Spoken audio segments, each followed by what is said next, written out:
Hello students, 7th class exercise 1.3 question number 6. A certain freezing process requires that room temperature be lowered from 40 degrees Celsius at the rate of 5 degree Celsius every hour. क्या होता है कि जो temperature है 40 degree Celsius है current temperature, और हर घंटे के बाद जो वो टेम्परेचर है क्या हो जाता है 5 डिग्री सेल्सियस कम होता जाता है. What will be the room temperature 10 hours after the process begins. हमने बताना है कि जब वो करंट टेम्परेचर है उसके 10 आवर्स के बाद यानी कि 10 घंटे के बाद क्या टेम्परेचर रहेगा. जबकि जो टेम्परेचर में चेंज आ रहा है हर घंटे वो क्या आ रहा है 5 डिग्री सेल्सियस, वो हर घंटे कम हो रहा है. तो देखिए किस तरह से हम स्टेटमेंट बना रहे हैं इसकी. हमें क्या क्या गिवन है, करंट टेम्परेचर गिवन है हमें. सो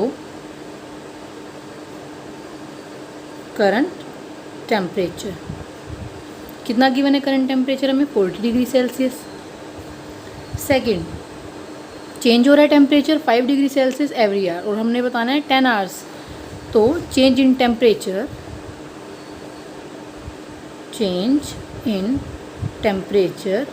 आफ्टर 10 आवर्स, क्योंकि हमने 10 घंटे बाद का बताना है. तो क्या होगा, एक घंटे में कितना चेंज हो रहा है 5 hours, 5 degree Celsius. 5 degree Celsius हमने बताना है 10 आवर्स में, तो 10 5 हमारा क्या हो जाएगा यहाँ 50 डिग्री सेल्सियस. तो जो हमारा फाइनल टेम्परेचर आ जाएगा 10 आवर्स के बाद का वो क्या आ जाएगा 40 डिग्री. अब यहाँ देखिए, अगर हम लोअर यानी कि डिक्रीज़ हो रहा है तो इसे हम क्या ले लेंगे माइनस, तो ये हमारा क्या आ जाएगा माइनस. तो हमने फाइनल बताना है तो ये हम प्लस करेंगे. प्लस क्यों करेंगे यहाँ, क्योंकि यहाँ हमने पहले ही माइनस ले लिया. अगर यहाँ माइनस ना लेते तो हम क्या करते डायरेक्ट माइनस. तो प्लस माइनस माइनस हो जाएगा 40 माइनस 50 डिग्री सेल्सियस. तो ये क्या आ जाएगा हमारा 10 डिग्री सेल्सियस. ये हमारा फाइनल टेम्परेचर आ जाएगा. Question number 7. In a class test containing 10 questions. एक क्लास टेस्ट में 10 क्वेश्चंस हैं. 5 marks are awarded for every correct answer. अगर कोई भी स्टूडेंट सही जवाब देता है तो उसे 5 मार्क्स दिए जाते हैं. And -2 marks are awarded for every incorrect answer. अगर वो गलत जवाब दे रहा है, इनकरेक्ट आंसर दे रहा है, उसे कितने मार्क्स दिए जा रहे हैं -2. And 0 for question not attempted. अगर 0 मार्क्स उसे कब दिए जा रहे हैं, जब वो क्वेश्चन को अटेम्प्ट ही नहीं कर रहे हैं. तो हमें पॉजिटिव के लिए गए हैं यानी कि करेक्ट आंसर के लिए 5 मार्क्स, और नेगेटिव यानी कि इनकरेक्ट के लिए दिए हैं -2. तो हमने ये है कुछ एक स्टूडेंट्स, हमने इनके बताने हैं कि इनका टोटल स्कोर क्या रहा है. फर्स्ट पार्ट में जैसे कि Mohan gets 4 correct answer and 6 incorrect answer. अब करेक्ट आंसर के लिए हमें कितने गिवन है 5 मार्क्स. तो हम यहाँ लिखेंगे question number 7 marks obtained for correct answer. Correct answer के लिए कितने मार्क्स गिवन है 5. अब जो मोहन है फर्स्ट पार्ट में कितने करेक्ट कर रहा है आंसर 4, तो 5 की मल्टीप्लाई किससे हो जाएगी 4, तो 5 4 ज़ा 20. तो करेक्ट आंसर तो उसके कितने आ रहे हैं, कितने मार्क्स ले रहा है वो 20. Second, and 6 incorrect answer. Incorrect के लिए कितने मार्क्स गिवन है, सेम आ जाएगा मार्क्स ऑब्टेन्ड फॉर इनकरेक्ट. पहले हमने इनकरेक्ट करेक्ट किया है, हम कर रहे हैं इनकरेक्ट. आंसर कितने गिवन है -2. तो -2 इनकरेक्ट कितने क्वेश्चन कर रहा है, इनकरेक्ट कर रहा है वो 6. तो -2 मल्टीप्लाई क्या हो जाएगा 6, तो 6 2 ज़ा यहाँ आ जाएगा 12. अब टोटल स्कोर उसका क्या हो जाएगा, टोटल में हम क्या करते हैं प्लस करते हैं, तो टोटल हमारा प्लस यानी कि 5 4 ज़ा 20 प्लस यहाँ क्या है -12 प्लस माइनस माइनस, तो ये हमारा आ गया टोटल स्कोर इसका 8. फर्स्ट पार्ट था ये. Second, Reshma gets 5 correct answer and 5 incorrect answer. जो रेशमा है, रेशमा 5 करेक्ट आंसर, 5 ही करेक्ट कर रही है और 5 ही incorrect. What is her score, same आएगा सेकंड पार्ट में भी. Marks obtained for correct answer 5, क्योंकि 5 मार्क्स दिए जा रहे हैं करेक्ट आंसर के लिए, और वो कितने सही कर रही है क्वेश्चन 5 ही सही कर रही है. तो 5 5 का क्या आ जाएगा यहाँ 25. तो करेक्ट आंसर के लिए 25 मार्क्स आ गए. Marks obtained for incorrect answer गलत जवाब के लिए उसे कितने दिए जा रहे हैं, -2 दिए जा रहे हैं, लेकिन कितने कर रही है वो गलत क्वेश्चन, 5। 5 टू क्या आ जाएगा यहाँ -10। तो टोटल स्कोर हम क्या करेंगे, प्लस कर देंगे। टोटल स्कोर इज़ 25 प्लस यहाँ है हमारा नेगेटिव -10, तो प्लस माइनस -25 - 10 हमारा क्या आ जाएगा, 15। तो रेशमा के जो टोटल स्कोर आ जाएगा 15 आ जाएगा। Third part, Hina gets 2 correct and 5 incorrect answer. अब करेक्ट कितने हैं 2 और इनकरेक्ट कितने हैं 5। सेम रहेगा process. Marks obtained for correct answer 5। अब करेक्ट आंसर कितने कर रही है वो 2, देन 5 मल्टीप्लाई 2, 5 2 ज़ा 10। तो करेक्ट आंसर के लिए उसके मार्क्स आ गए 10। Same marks obtained for incorrect answer. Incorrect के लिए कितने गिवन है -2 और कितने कर रही है वो इनकरेक्ट 5। तो -2 मल्टीप्लाई 5, तो ये आ जाएगा -10। आगे क्या कहा है, आउट ऑफ 7 क्वेश्चन, वो अटैम्प्ट ही 7 कर रही है, टोटल क्वेश्चन है 10। तो उसके जो marks obtained for not attempted questions 0, 3 कर रही है, तो ये तो क्या आ जाएगा 0। टोटल स्कोर क्या हो जाएगा, 5 2 ज़ा यहाँ हमारा 10 था, प्लस करेंगे हम -10, प्लस माइनस तो 10 - 10 क्या हो जाएगा 0।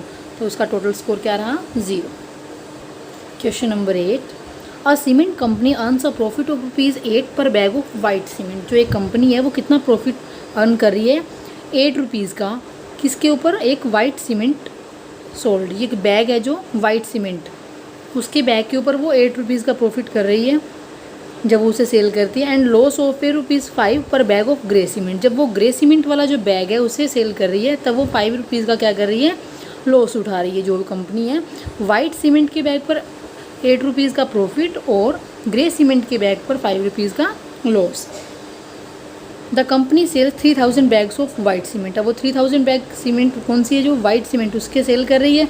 तो इसके ऊपर हमें बताना है वाइट सीमेंट के जो बैग है उन पर प्रॉफिट है 8 रुपीज़ का, 3000 को मल्टीप्लाई किसे कर देंगे 8 से। Second, and 5000 bags of grey cement. और 5000 ग्रे सीमेंट वाले हैं, तो ग्रे सीमेंट वाले पे तो वो क्या कर रही है, लॉस उठा रही है 5 रुपीज़ का। तो 5000 को मल्टीप्लाई किससे कर देंगे 5 से। वट इज इट्स प्रॉफिट और लॉस, हमने बताना है कि प्रॉफिट हुआ है और लॉस हुआ है। तो देखिए किस तरह से स्टेटमेंट बनाएंगे इसकी। क्वेश्चन नंबर 8, तो हमें पता है कि जो प्रॉफिट है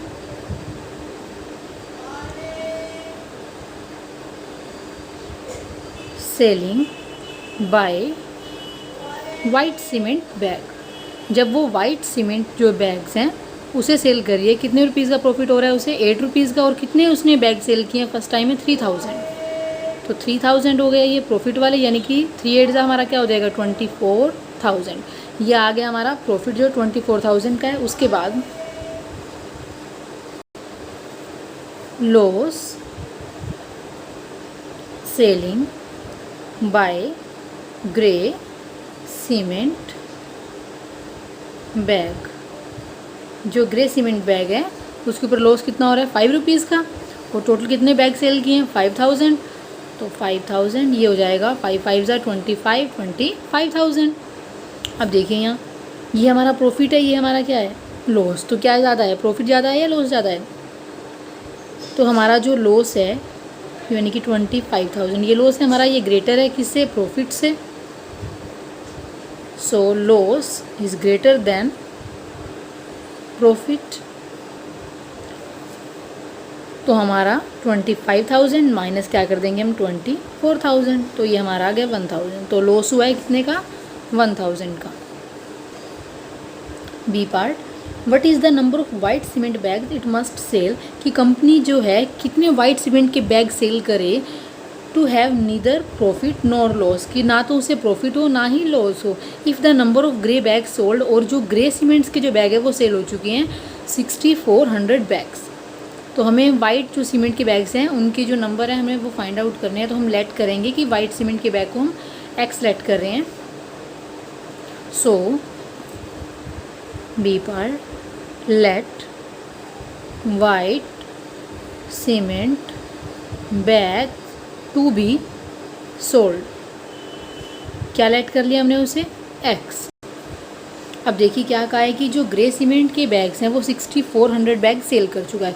अब ग्रे सीमेंट वाले बैग्स पे तो क्या होगा, लॉस होगा ना, तो हम लॉस फाइंड आउट कर लेते हैं। Loss by selling grey cement bags, कितने कर रहा है 6400, तो लॉस कितना होगा ग्रे सीमेंट बैग पे, मल्टीप्लाई 5। तो ये हमारा क्या आ जाएगा 32,000। ये तो हमने लॉस फाइंड आउट की, जो प्रॉफिट होगा वो तो वाइट सीमेंट बैग पे होगा, तो profit by selling white cement bag. तो वाइट सीमेंट बैग तो हमें पता ही नहीं है, तो हमने वो लेट किया है एक्स, तो वो मल्टीप्लाई किससे हो जाएगा 8 से, क्योंकि 8 रुपीज़ का प्रॉफिट हो रहा है वाइट सीमेंट बैग पर। अब देखिए यहाँ लॉस हो रहा है 32,000 का, तो जितना लॉस हो रहा है हमने उतना ही क्या प्रॉफिट भी दिखाना पड़ेगा, क्योंकि क्या कहा गया है स्टेटमेंट में कि ना ही लॉस हो ना ही प्रॉफिट हो। तो 32,000 यानी कि जो लॉस है हमारा वो इक्वल किसकी हो जाए, प्रॉफिट की हो जाए। तो यहाँ प्रॉफिट है हमारा, ये लॉस है, इन दोनों को क्या कर देंगे हम इक्वल राइट कर देंगे। तो 8x मल्टीप्लाई हो जाएगा 8x, तो 8x इज इक्वल टू जो हमारा लॉस है 32,000, क्योंकि लॉस जो हो चुका है उसको हमने इक्वल करना है किसके, प्रॉफिट के। तो प्रॉफिट इज इक्वल टू हो जाएगा loss, then x is equal to 32,000 divide by 8, 8 4 ज़ा 32, ये आ गया हमारा 4000। यानी कि बैग्स आ गए हमारे वाइट सीमेंट बैग, कितने आ जाएंगे 4000। 9th क्वेश्चन है, replace the blank with an integer to make it the true statement. हमने यहाँ फिल करना है कि क्या आएगा कि जो स्टेटमेंट है वो कंप्लीट हो जाए। यानी कि -3 की मल्टीप्लाई हम किससे करें कि 27 हो जाए, 3 9 जा 27 हो जाएगा, लेकिन माइनस साइन भी है साथ में, तो हमें माइनस रखना पड़ेगा, क्योंकि माइनस से माइनस क्या हो जाएगा प्लस, तो यहाँ आ जाएगा -9, क्योंकि माइनस से माइनस कैंसिल, 9 3 ज़ा 27। सेम यहाँ देखिए 5 को किससे मल्टीप्लाई करें कि 35 बन जाए, 5 7 जा 35 होता है, तो यहाँ आ जाएगा 7, लेकिन माइनस है तो हम साथ में क्या लेंगे माइनस, तो 5 7 जा हो जाएगा 35। सेम यहाँ 8 की टेबल में 56 कहाँ आ रहा है आपको वो राइट करना और साइन चेक करोगे। सेम डी पार्ट है, तो सी और डी आप खुद ट्राई करोगे। तो एक्सरसाइज 1.3 आपकी जो है कंप्लीट हो चुकी है।